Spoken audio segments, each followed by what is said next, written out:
Thank you. It's a pleasure to be here. I work for a people supply chain company. We've hired somebody every 5 minutes for the last 20 years.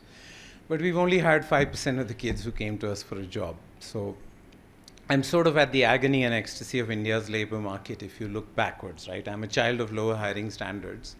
Kids getting a job with me today would not have got a job 10 years ago or 20 years ago or even 5 years ago. So I know economists might worry about the productivity impact of lower hiring standards, but clearly it's from a public policy perspective, kids are getting into the formal sector when they wouldn't have. But that's the sort of ecstasy, right? The agony wasn't as obvious to me. We have job fairs all the time. We had one in Jaipur, 80,000 kids showed up. I met 800 of them. I can guarantee if they were born in Delhi, Bombay, or Bangalore, they would have had a job. But they were born in Dausa, Barmer, Jhunjhunu, or Ajmer. So the two most important decisions a child in India makes are to choose your parents wisely and your PIN code wisely. All of you did that. I did that. That's why I'm standing here. I think we take that sort of opening balance for granted that we were born on the 10th floor. But why are those two most important decisions? Why? Why should the two most important decisions for a child be your parents and PIN code? And I would submit India undertook two reckless experiments in 1947, one political and one economic. The political one has worked out spectacularly, right? No country before us had given universal franchise at birth. Most countries first gave it to the landed, then they gave it to the rich, then they gave it to the educated. Some women in Switzerland got to vote in 1972. So we have created the world's largest democracy on the infertile soil of the world's most hierarchical society. 3 million people in India win an election. 22 million people in India stand for some kind of election. And that India and Pakistan born on the same night, that may be the difference. It's really 3 million people winning an election. So I think we should be proud of the political experiment. But I think in parallel, there was an economic experiment which was absolutely nutty. It was called the 1955 Avadi Resolution, or it was really codified in the 1956 Second Five-Year Plan, which really sort of handicapped entrepreneurs, handicapped capital markets. Its objective was to nationalize banks. Its objective was essentially today, or for a long time, India's capital was handicapped without labor, and our labor was handicapped without capital. Right? And I'll come back to this point again and again, but you can't have prosperity when your labor has no access to capital and your capital will not have access to labor. It really wasn't God's will that it should take 72 years for 1.3 billion Indians to cross the GDP of 66 million Britishers, right? So what did we learn from this reckless economic experiment? I would submit three things. One thing is there's no such thing as poor people. There are people in poor places. An electrician who moves from Balasore in Odisha to Lucknow gets 2 times more salary. The same electrician moves to Bangalore, gets 4 times more salary. The same electrician moves to Dubai, gets 8 times more salary. And then you move to Switzerland, you get 25 times more salary. So when we talk about skills being the key to wage premiums, not really. It's the same electrician getting 25 more times more salary in Switzerland than getting in Balasore in Odisha. So I think when we talk about poor people, just remember they're people in poor places, and I'll come back to places not just being geographic but also conceptual. Which sector you work in, which firm you work in, and which skill you have. The second thing we learned is that GDP is not as important as GDP per capita, right? We are 5th in total GDP, but we are 137th in per capita GDP. And I think that's important to think about productivity because total GDP is related to your population, and as you start raising productivity of people, then your per capita GDP goes up. The other one is important because we always have this shortage mentality. We have no shortage of land, labor, or capital. You could give every Indian household half an acre and they would fit into Rajasthan and Haryana. So we have no shortage of land. We have no shortage of labor. 40% of our labor force is Vela. It's doing nothing. And we have no shortage of capital when we deserve it. 50% of India's foreign direct investment since 1947 has come in the last 5 years. 90% of India's private equity and FDI has come in the last 10 years. Private equity and public investment, so FII investment, has come in the last 10 years. So when we make ourselves worthy of capital, there is no shortage of capital, and most of us have already sort of known that. But looking forward, how should we think about India? And it's always useful to revisit first principles, right? My favorite Hindi poet is a guy called Ramdhari Singh Dinkar. He says, Shama shobhati us bhujang ko jiske paas garal ho. Right? Only snakes with venom can be kind, benevolent, and generous. Only the powerful can be kind, benevolent, and generous. Right? If you're weak, you're not exactly going to be able to be powerful. But what is power in the 21st century? Right? Of course, it is the hard power of 10 mountain brigades, 5 Rafale squadrons, and 2 aircraft carriers. And of course, it is the soft power of movies and music and universities and research citations and software industry that can shut down another country's grid or a telecom or a bank network. But I think power is multidimensional. We have to remember that we are running a sort of marathon. Eliot Kipchoge is my favorite marathoner. He says you run the first half of the marathon on your legs and the second half on your mind. I think we're shifting now from running on our legs to running on our mind. And I think China is confronting that. Deng Xiaoping was a genius. 700 million people from farm to non-farm employment. But I think his view was wrong because he used to say, we'll fill their stomachs and empty their minds. But the challenge is you can't keep their minds empty once you fill their stomachs. So there was a problem with that strategy. I think soft power is sort of incomplete without hard power. I think it's not the biggest armies, it's the best shots, of course. But if you look back, many Indians sort of sometimes say, well, our soft power is so high, why do we need that much hard power? I don't agree with that. So I think history suggests that there's a combination of mass democracy, mass prosperity, and military hard power that may be the most sort of scalable, self-healing, and powerful form of power. So you have to step back and think about economic prosperity. That's really what I think about. To me, the most interesting question of all times is why our country is poor. I landed in the US in August 1994 for my MBA. By September, I was asking myself, these Americans are smarter than us. Why are they richer than us? I mean, clearly I can kick their butt individually, but why does Joe Sixpack, who drinks beer and watches college football all day, make $50,000 a year? And why does whoever, Ram Bharose or whoever you think, make 50,000 rupees a year? And I think that's really about productivity.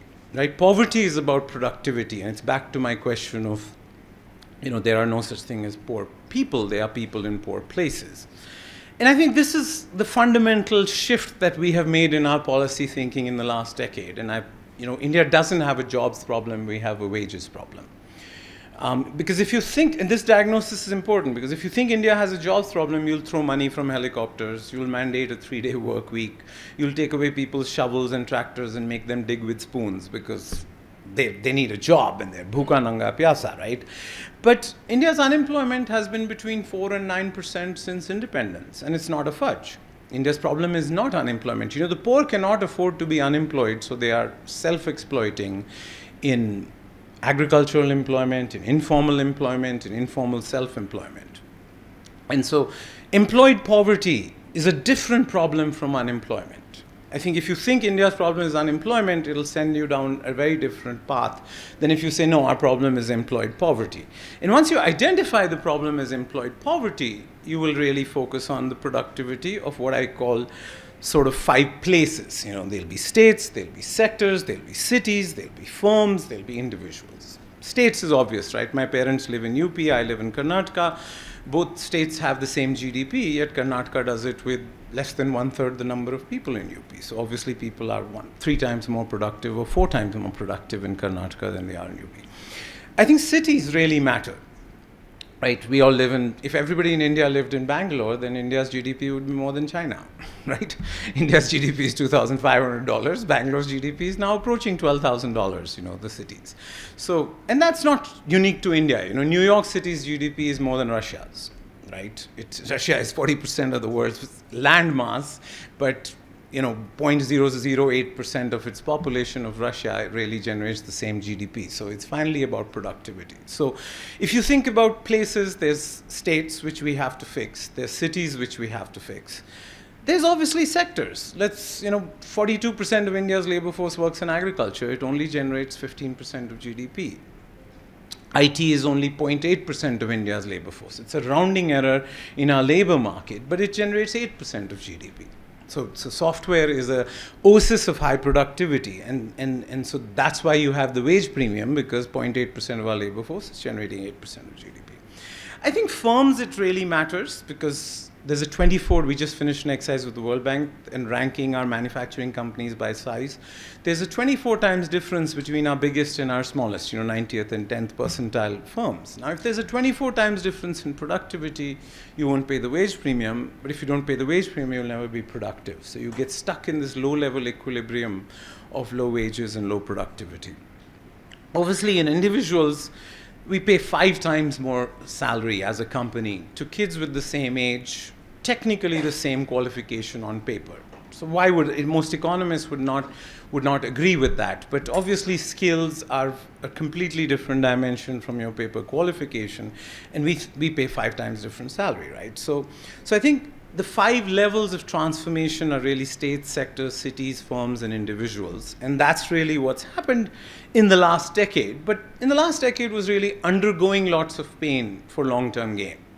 And I'll come back to the 5 sort of things that we're trying to do and will continue to do. But in the next 10 years or 20 years, you really, on these 5 dimensions, you will see even more exponential change, because we finally made the down payment, the compounding has begun, we've reached critical mass, escape velocity, however you think about your math in a concept. But it's clear that for the next decade, we need a lot of luck or skill is always the argument, right? And I'm always worried about those two, because I know a lot of lucky people who are unskilled. I know a lot of skilled people who are unlucky. So I've sort of shifted my variable to thinking about choices. Dumbledore tells Harry Potter in Chamber of Secrets, it is our choices more than our abilities that reveal what we really are. And so I'll present the 6 choices that we're making for India at 100 or Bharat at 100. But there's a bunch of luck which we must acknowledge. There is a new economic order. The economic gravity of the world is shifting to Asia. You don't have to be Western to be modern. Some of us growing up in the 70s and 80s thought you had to be Western to be modern, because they just dressed better than us, they felt richer than us, they felt smarter than us. But we don't. There's a new economic order. I think there's a new world of work. Work from home for whatever percentage, 5, 20% that is left. Work from home can mean work from anywhere. So if you're working from home for a job in New York from Idaho, then you might as well be in Bangalore. So I think there's a new world of work. And the life expectancy decline. When the first Fortune 500 list came out in 1954-5, the average life expectancy of a Fortune 500 company was 64 years. Now the life expectancy is 14. So that decline in life expectancy, a change in the world of work where employment has shifted from being a lifetime contract to a taxi cab relationship, there are many changes which sort of favor not the incumbents, but insurgents or challengers like us. There's a new world of education, in a world where Google knows everything. Knowing is useless, it's really learning how to learn. And I think the COVID digitization super cycle, there's no such thing as a technology company anymore. Every company in the world is a technology company. And, India has the switching costs in software that China has in manufacturing. Our people supply chain in software is probably unbeatable. We went from 5 lakhs to 17 lakh engineers, then we came back to 11 lakh engineers, we're going back to 14 lakh engineers. And it seems like this is a supply chain that is really responsive to demand. And I'm not sure we're really joking. We have a sign outside our Bombay office which says trespassers will be recruited. And we're only half joking, because we would really sort of really lowered our standards for skills in some sense. I think there is a bunch of China luck which we should acknowledge. Xi Jinping is to Indian factories what Rahul Gandhi is to the BJP. He's the best campaigner. I think that I hope he doesn't get a 4th term. I hope he gets a life term, Xi Jinping, because he has really systematically made a list of everything Deng Xiaoping did right and is crossing it off. Deng Xiaoping was this wise person, we'll cross the river by feeling the stones. I don't care if a cat is black or white, if it catches mice. Hide your strength, bide your time. He was just a remarkable person who moved 700 million people from farm to non-farm employment. But it is clear that the China luck is really helping us. And life is a beauty contest. You don't have to be Noor Jahan or Aishwarya Rai. You just have to be less ugly than your competitors. And so India hasn't really become that much more beautiful or handsome in the last few years, but China has become much more ugly. And luck is a very important part of life. I think aging is also a part of luck, right? This morning, Japan released their numbers. 1,000 people, their population is coming down 1,000 people an hour now. The sale of adult diapers is 2 times the sale of baby diapers in Japan. So I think for the first time in human history, we have more people above 65 years old than below 5 years old. But in India, we still don't have to worry about that problem, right? Because 65% of our population is still less than 35 years old. This may be past sins, this may be whatever, but there is a bunch of luck in demographics which serves our purpose. There is a little bit of skill which I don't want to diminish. Our goods exports crossed $500 billion for the first time. We obviously have had 50% of our FDI in the last 5 years. In 2021, we exported more software than Saudi Arabia did oil. Not anymore because of current oil prices. But people miss that sort of important milestone, because I remember the IMF and the World Bank continuously raining on us, saying services exports are not a viable export strategy. You have to be like Taiwan, you have to be like Korea, you have to be the East Asian model is manufacturing exports. And I don't disagree with that. But they said there was no way that you could really get to $250 billion. And if you think about India as a country with a little bit of a birth defect, we have 1.2 billion people with no energy of our own. So our current account deficit matters more than our fiscal deficit. But without the $200 billion of software exports, the $50 billion of pharma exports, and the $110 billion of remittances that we get from 17 million Indians, right, overseas. The diaspora is a form of human capital. And last year, for the first time, the remittances from overseas, the US crossed the Middle East, or Abu Dhabi in some sense. So it's important to think about the skill that went into either the software industry or our attraction of capital. Now there's sort of 6 choices I would like to present. So we have a bunch of luck, the China luck, the world of work luck, the digitization supercycle luck. I think we have skill. We have built a software industry. I think we're getting our act together on infrastructure. We're getting our act together on many other things. But the 6 choices which we have made, the fundamental one is really urbanization. You can't take jobs to people, you have to take people to jobs in the short run. I think that's important. But India only has 52 cities with more than 1 million people. China has 375 cities with more than 1 million people. We have 6 lakh villages. 2 lakh of those villages have less than 200 people. It's highly unlikely that you'll be able to take jobs to a village with 200 people.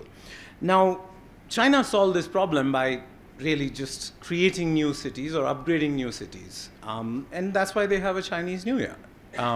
200 million used to be, now it's about 150 million people buy a train ticket and go home for Chinese New Year, because people work in separate places from where they live. But we don't have that on Chhath, Diwali, Eid or Christmas. We don't have a migration of 150, 200 million people. I think the only place where I see it now is really in Kerala, right? Kerala is now 9.5% Bihari, right? They sent 10% to the Middle East, so they brought 9% from Bihar. But Chhath is now a holiday in Kerala, pretty much. And Chhath is a uniquely Bihar festival, and there's nothing wrong with that. I'm just saying that is really how most countries, we in our imagination, and my case is for second best choices. There's not first best choice is to take jobs to people, but it's highly unclear how you can take jobs to people. You can in the short run. In the long run, you can. I think the most important part of urbanization is going to be this recognition that we will need the third tier of government. And we don't have that. The central government spends about 39 lakh crores. State governments now spend 45 lakh crores. But 2.5 lakh municipalities and panchayats only spend 3 lakh crores. So the third tier of government spends 3% of the money, and it only has 15% of the employees. In the US and China, for example, 50% of the money is spent by the third tier of government, and 50% of the employees are there. So 29 chief ministers matter more than 1 prime minister, and 100 mayors matter more than 29 chief ministers. But we don't have mayors in India. So that is really a WIP that I think we will have to make peace with. It took 70 years for the central government spending to cross state government spending. Indira Gandhi in 12 of her speeches said strong states lead to a weak nation. I think that was a very centralized, wrong view of sort of running India. But now chief ministers aren't willing to give money to state capitals, from state capitals to cities. But I think urbanization will be a choice. I think formalization is the next choice. You know, we have 63 million enterprises in India. 12 million of them don't have an office. 12 million work from home. Only 12 million are registered for GST. Only 9 million pay GST. Only 1 million pay Social Security. But there are only 27,000 companies in India with a paid-up capital of more than 10 crores. So 6.3 crore enterprises doesn't really mean much if you only have roughly 26,000 companies in India with a paid-up capital of more than $1.5 million. And I think that's really a child of the regulatory cholesterol, right? There's so much compliance, there's so many decriminalization. You know, we just put out a report called Jail for Doing Business. There are 26,410 ways to go to jail. There's no CEO in jail. I agree. That was the response of some of the people in government. But, you know, I told them, you know, one of my favorite lines in the Vishnu Sahasranam roughly translates to, why did God create fear? So he could take it away, right? And so I think the Jan Vishwas bill is a great start, but it lacked ambition in the first one because we were doing decriminalization for the first time, and now we'll do Jan Vishwas 2, which will be sort of much more. I think industrialization is a question. So formalization, urbanization, industrialization will be the next choice, which will bang into the question of what is the future of manufacturing. So the peak of any country's manufacturing was Britain in World War II. 45% of their labor force worked in factories. America peaked at 33, China peaked at 28. I don't think we're ever going to get to 45, 33, 28, but 11% is the wrong number, which is what India is at. And in the short run, Make in India is becoming Make for India. If you look at it, where foreign direct investment is clustered in areas where domestic consumption is getting to critical mass. And so hopefully we'll be able to think about manufacturing, because the only way to help farmers is to have less farmers. You're not going to be able to help farmers unless you move them out. And most societies have moved from farm to non-farm to factories. We're moving farm to non-farm to sales, customer service, and logistics. You know, those are the three fastest growing segments of India's job market. The most important one is probably human capital. If you think about human capital in various ways, you know, let me just jog your memory. There are 265 lakh kids who take the class 10th exam every year, 105 lakh fail. There are 160 lakh kids who take the class 12th exam, 80 lakh fail. Of the 80 lakh who pass class 12, 50 lakh go to college and 30 lakh sort of disappear. And this is before class 12, right? Obviously, the college system isn't delivering what we need. I remember I was in a job fair in Gwalior where this kid was shoving his BA in English in my face, and I kept asking him questions in English, and he kept answering me in Hindi. I said, why are you answering me in Hindi? You know, English is like Windows, it's an operating system, your wage premium is 100%. He said, आपको सच बताऊं sir, मैंने अपना BA English Hindi में किया है. You know, you want me to write whatever you want me to write, I'll write. I'm not speaking to you in English. So I think that sort of BA and college isn't what it used to be globally. So I'm not just hitting on India, right? The world has produced more graduates in the last 40 years than the 400 years before this, right? So 60% of taxi drivers in Korea now have a college degree, 31% of Walmart checkout clerks in the US have a college degree, 15% of Group 4 security guards in India have a college degree.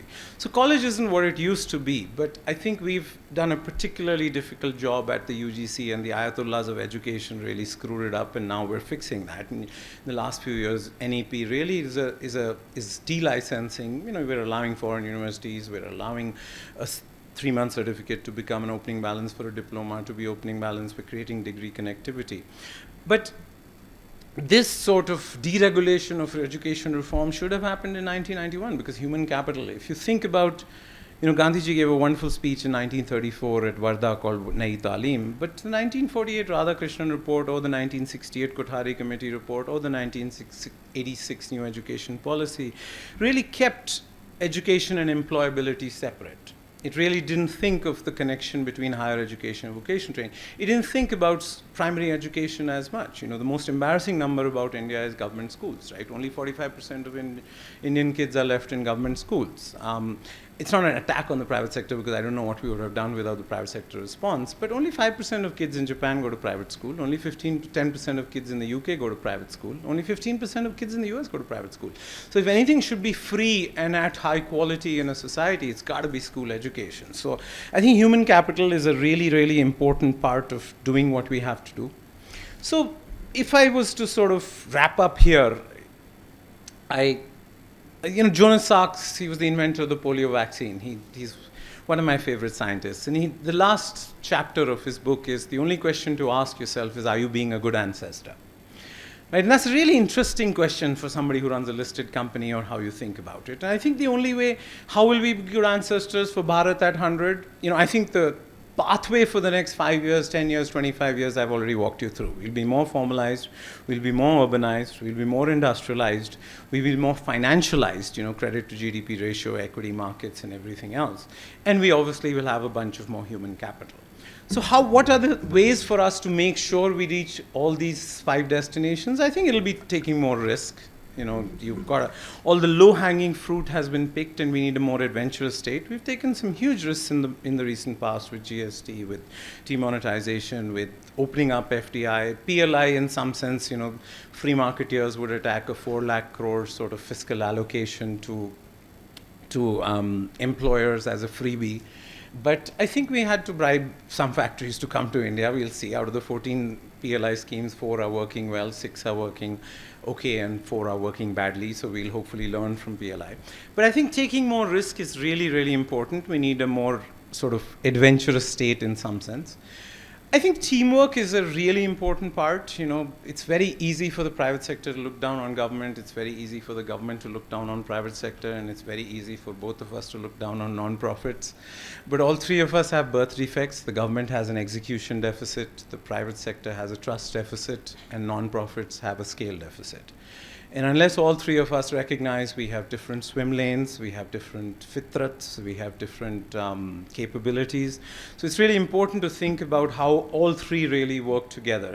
And this has been recognized for a long time. If you go to Hampi, it's fascinating. Krishna Dev Raya's, almost all his forts and places have horses, tigers, and elephants. And I've read it somewhere in that the tigers were for speed and for courage, and horses were for speed, and elephants were for stability. It was just a recognition of the different skills that you need to hold up a kingdom in some sense. I think the other one is long-term thinking. I think we will have to balance the next quarter and quarter century. More and more, there's no fiscal conservatives left anywhere in the world. The American fiscal deficit is larger than our GDP this year. The Federal Reserve balance sheet will never go back to the 3 trillion or 4 trillion it was in 2008. And I still am struggling why we have all become sort of such high discount rates, right? And I'm on the RBI board, and I particularly find banks as very difficult animals because I'm not a banker. And I particularly find banks in trouble very difficult animals to deal with, right? Because, my favorite analyst of Pakistan is a guy called Steve Cohen. And he says Pakistan is the only country that negotiates with a gun to its own head, right? I mean, when banks are in trouble, that's how they act, right? Oh, if you don't save me, I'll, take 5 banks, I'll take 5 lakh crores in deposits, I'll take so many these things. And in some sense, I see that, right? I remember they showing us an email of a bank which was in trouble, where this guy was selling a client a 300 crore contract. And the risk management guy replies to him saying, why are you doing this? In 5 years, the bank will lose money, and in 7 years, the client will lose money. So he replies, IBG, YBG. So the risk management guy on an email sends him 6 question marks saying, what do you mean IBG, YBG? So he says, I'll be gone, you'll be gone. I think that's a funny story only to the extent when you realize that banks are the only people we allow 30-to-1 leverage. We don't allow any other institution in society to have 30-to-1 leverage. And, I grew up in Kashmir. I was born and brought up there. And they have 2 words for property, amanat and jagir. Right? Jagir is yours. You can do what the hell you want with it. The Maharaja of Cooch Behar used to spend 50% of the state treasury on Cartier and Rolls Royce. It was his jagir. He was an idiot, and Cooch Behar is one of the poorest places in India for that reason. But amanat is not really yours, right? You have to hand it over in better condition than you got it. And I think that long-term thinking is really important to being a good ancestor, right? How do you think about debt, public debt? Any debt today is tomorrow's inflation or tomorrow's taxes. I mean, there's just no getting away from that. So if you think about public debt as tomorrow's inflation or tomorrow's taxes, then you've got to really be careful about it. So I think we will be good ancestors if we take a lot more risk, if we do a lot more teamwork, and if we take a long-term thinking. I think it's a unique time for India. When I landed in the US in August 1994, there was a front page article on the Wall Street Journal which said that India is more interesting than important. I hope that journalist is eating the newspaper on which he wrote that, right? Because what's happening in India is not once in a decade or once in a millennium. It's really once in the lifetime of a country. But we also have to keep reminding ourselves that we missed our tryst with destiny for a reason. It was the economic experiment, right? I memorized Pandit Nehru's speech. I think it's a remarkable speech.